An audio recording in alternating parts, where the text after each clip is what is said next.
നമ്മൾ യോഹന്നാന്റെ സുവിശേഷം വായിക്കുമ്പോൾ 2-ാമത്തെ അധ്യായത്തിൽ വീഞ്ഞ് പോരാതെ വരികയാൽ യേശുവിന്റെ അമ്മ അവനോട്, അവർക്ക് വീഞ്ഞില്ല എന്ന് പറഞ്ഞു. യേശു അവളോട്, സ്ത്രീയെ, എനിക്കും നിനക്കും തമ്മിൽ എന്ത്? ഇത് നമ്മുടെ ഈ ബൈബിളിലുള്ളതാണ്. ഈ എനിക്കും നിനക്കും തമ്മിൽ എന്ത്? ഇതിങ്ങനെ ഒറിജിനൽ സ്ക്രിപ്റ്റിൽ അങ്ങനെ ഇല്ല.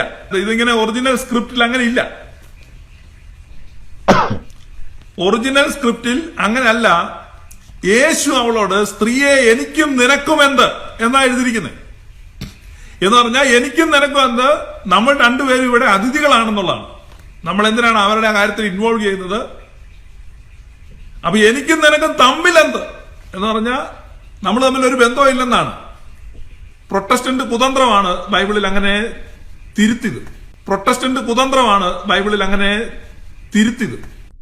ഈ ബൈബിളിൽ തിരുത്തിയത് പ്രൊട്ടസ്റ്റന്റ് കുതന്ത്രമാണെന്ന് ഇദ്ദേഹം പറയുന്നത് എന്തിന്റെ അടിസ്ഥാനത്തിലാണെന്ന് എനിക്കറിയില്ല. ഈ തമ്മിൽ എന്തെന്നുള്ളത് മൂലഭാഷയിലില്ല, അത് ഞാനും അംഗീകരിക്കുന്ന കാര്യമാണ്. എനിക്കും നിനക്കും തമ്മിൽ എന്തെന്നല്ല, സ്ത്രീയെ എനിക്കും നിനക്കും എന്തെന്നുള്ളതാണ് അവിടെ ഉള്ളത്. അല്ലാതെ തമ്മിൽ എന്നുള്ളത് മൂലഭാഷയിൽ ഇല്ലാത്ത ഒരു തർജ്ജമ പെശകാണ് മലയാളത്തിൽ വന്നിരിക്കുന്നത്.